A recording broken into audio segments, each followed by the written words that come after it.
জন্মের আগেই বুকিং। ক্রেতারা আগে দেখেন মা বাবাকে, তারপর পেটে থাকা বাচ্চার জন্য আগাম দাম ঠিক করে বুকিং দিয়ে রাখেন।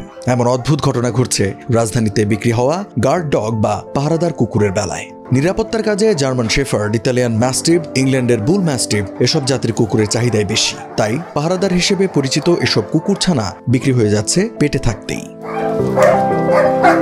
রাজধানীর খিলগাঁও থানার ত্রিমোহনী ইটাখোলা এলাকায় গড়ে উঠেছে অনন্য এক খামার, শাউন্স ক্যানেল। পাহারাদার কুকুরের প্রজনন ও বিক্রির জন্য 2018 সালে খামারটি প্রতিষ্ঠা করেন রিয়াদ মাহমুদ শাওন। শুরুতে বিদেশ থেকে আমদানি করা German shepherd, Italian mastiff, English bull mastiff নিয়ে কাজ করলেও এখন নামি দামি জাতের কুকুর নিয়মিতভাবে খামারেই উৎপাদন করছেন তিনি। ব্রিডিং করে স্বাচ্ছন্দ্য বোধ করে অ্যাকচুয়ালি ম্যাস্টিফ, কারণ পশমালা কুকুর যেটাই হোক না কেন, যত সুন্দর লাগুক না কেন, সেটার আপনার যেমন আমার ভেতরে 2টা রুম আলাদা করা আছে যেগুলো এসি, এয়ার কন্ডিশন।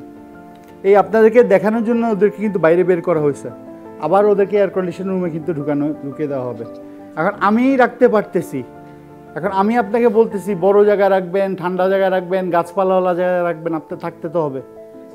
সুতরাং আমি মনে করি যে যাদের মানে ওই পরিস্থিতি আছে, যেই ব্রিডের কুকুর পালা, যে আপনার যদি জায়গা গরম হয়, গাছপালা না থাকে, তাইলে ভাই আপনার শখ মানে অনেক ভালো লাগে জার্মান শেফার্ড, তাই বলে জার্মান শেফার্ড নিয়েন না, আপনার ওখানে টিকবে না।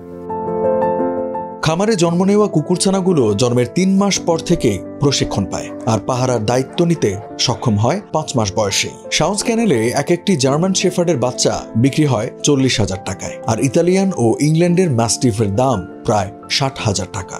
আমার এখন পর্যন্ত প্রাউডেস্ট এবং হ্যাপিয়েস্ট মোমেন্ট এটা হচ্ছে যে আমার আজ পর্যন্ত কোনো ক্লায়েন্টের সাথে কোনো মানে বাজে ব্যবহারও করতে হয় নাই বা বাজে মানে পরিস্থিতির সম্মুখীন হই নাই। এবং সেই থেকে এই পর্যন্ত ভাইয়া আমার বাচ্চা ম্যাক্সিমাম কিন্তু জন্ম হওয়ার আগে বুকিং হয়ে যায়, এবং সেটা গভর্নমেন্ট চেঞ্জ হয়েছে, চেঞ্জ হয়েছে, এত কিছু হয়েছে, কিন্তু এই ট্রেডিশনটা চেঞ্জ হয় নাই। কম বেশি সবাই কিন্তু যারা আমার থেকে নেয় এই 5 বছর 6-7 বছরে 2-1 বছর পর থেকেই সবাই ওই যে বুকিংয়ের মাধ্যমে নিতে হয়েছে এবং তারা নিচ্ছে এভাবে। রিয়াদ মাহমুদ জানান, এই কুকুরগুলোর ঘাড় পর্যন্ত উচ্চতা প্রায় 31 ইঞ্চি। 2 পায়ে দাঁড়ালে 6 ফুটের মতো লম্বা হয়। লাফিয়ে 11 থেকে 15 ফুটের দেয়ালও পার হতে পারে তারা। জার্মান শেফার্ডের ওজন হয় 50 থেকে 60 কেজি, আর ইতালিয়ান ম্যাস্টিফের ওজন 80 থেকে 120 কেজি পর্যন্ত। প্রতিটি কুকুর 12 থেকে 15 বছর পর্যন্ত পাহারাদার হিসেবে কাজ করতে পারে।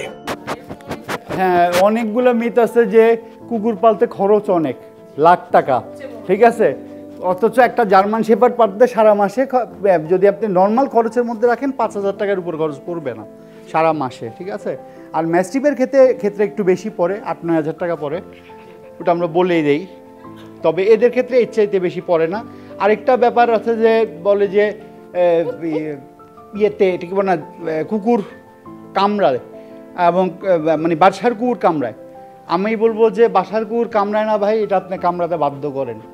আপনি যখনই একে কেজে আটকে রাখেন, বেশি সময় বেঁধে রাখেন, ওর সাথে খারাপ ব্যবহার করেন, তখন ওই খারাপ ব্যবহারটা কিন্তু আপনাকে রিপ্লাই করে। আবার আমাদের কোনো মানে একজন মানুষের মেন্টালি মানে মাঝে জ্যাম খেয়ে যায় না, হ্যাঁ, আর বাইরে থেকে হয়তো আপনি কোনো একটা ঝগড়া হয়েছে, কারোর সাথে দু কথা হয়েছে, আপনার ওইসব কিছু থাকবেই না।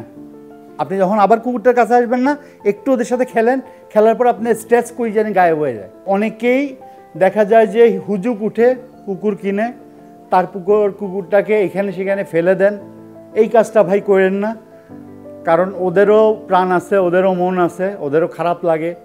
আবার কেউ করে যে কয়দিন পাললো সে আরেকজনের বাসা দিয়ে আসে, সে আবার কয়দিন পালে সে আবার আরেকজনের বাসা দিয়ে।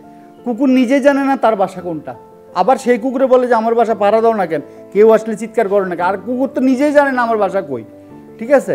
এইটা হচ্ছে আমি সবাইকে বলবো যে পার্টিকুলার আপনারা যাই করেন, হয় কিনার আগে পুরোপুরি চিন্তা করেন এবং কিনার পরে চিন্তাটা বাদ দেন, জাজমেন্ট করা বাদ দেন। আমার কুকুরকে অন্য সেরা, এই জাজমেন্টের দরকার নাই। খামারের আরেক সক্রিয় সদস্য রিয়াদের ছেলে ইলিন মাহমুদ। কুকুরগুলোর খাওয়ানো, পরিচর্যা ও প্রশিক্ষণে ব্যস্ত থাকেন তিনি। কুকুরের খাবারের পরিমাণ, পুষ্টি সবসময় ঠিক রাখতে হয়। প্রতিদিনের খাদ্য তালিকা বেশ সমৃদ্ধ।